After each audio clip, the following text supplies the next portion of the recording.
ஏன் ஞானப்பல்லு அதாவது wisdom teeth எல்லாமே வந்து எடுக்கிற மாதிரி சூழ்நிலை இருக்கு. ஆனா ஏன் இந்த ஞானப்பல்லுக்கு வந்து வளர்றதுக்கு இடம் இல்லைன்னா இந்த ஞானப்பல்லு வந்து மூணாவதா முளைக்கிற கடவாப்பல்.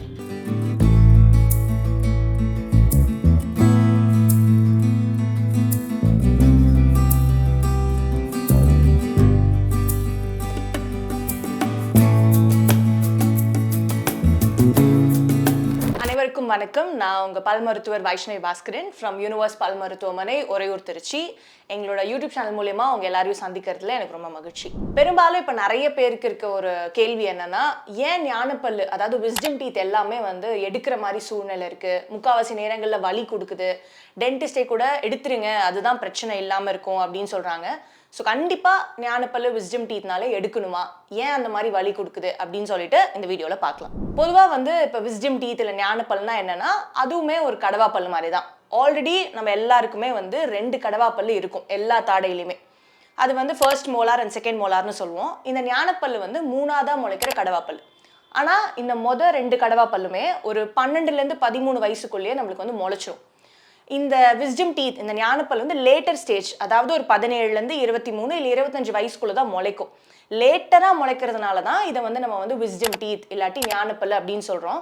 இந்த டைமில் தாடையில் இடம் இல்லாமல் அது வளரவும் இடம் இல்லாமல் இருக்கிறதுனால தான் இந்த வலி கொடுக்கறது, இந்த பிரச்சனை எல்லாமே. ஆனால் ஏன் இந்த ஞானப்பல்லுக்கு வந்து வளர்றதுக்கு இடம் இல்லைன்னா, நம்ம எவல்யூஷன் அதாவது முன்ன நம்ம ஆன்சிஸ்டர்ஸ் வாழ்ந்த காலத்துக்கு போனோம். அந்த கேவ்ல வாழ்ந்து ஹண்ட் பண்ணி சாப்பாடு சாப்பிட்டப்போ மனுஷங்களுக்கு தாடையோட அளவே கொஞ்சம் பெருசாக இருந்தது. ஏன்னா நம்ம சாப்பாட்டு முறை எப்படி மென்று சாப்பிட்ற அவசியம் இருந்தது.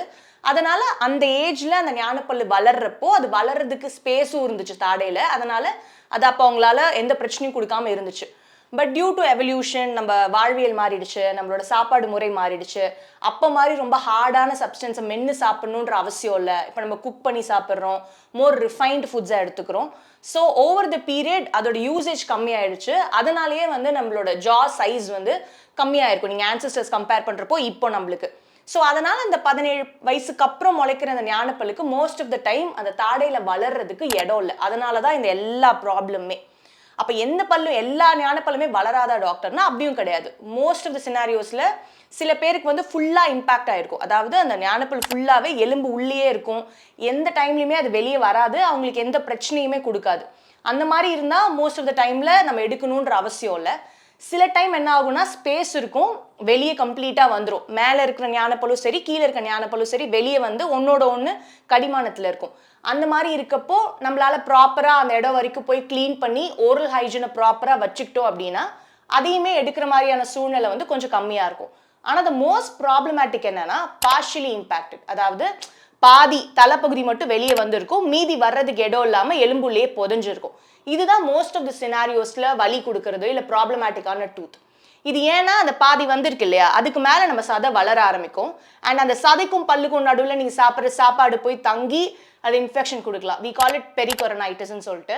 இல்லாட்டி அந்த சதை பகுதி மேலே மேல் பல்லு இடிக்கிறப்போ அதை இடிச்சு வலி கொடுக்கலாம். இல்லை இந்த பல்லுனாலேயே நம்ம 2வது கடவா பல்லு இருக்கு இல்லையா, அதில் இப்படி இடிச்சுக்கிட்டு வளர்றதுனால அதில் சாப்பாடு தங்கி அதில் சொத்தை வந்து அது வலி கொடுக்கறதுக்கும் வாய்ப்பு இருக்குது.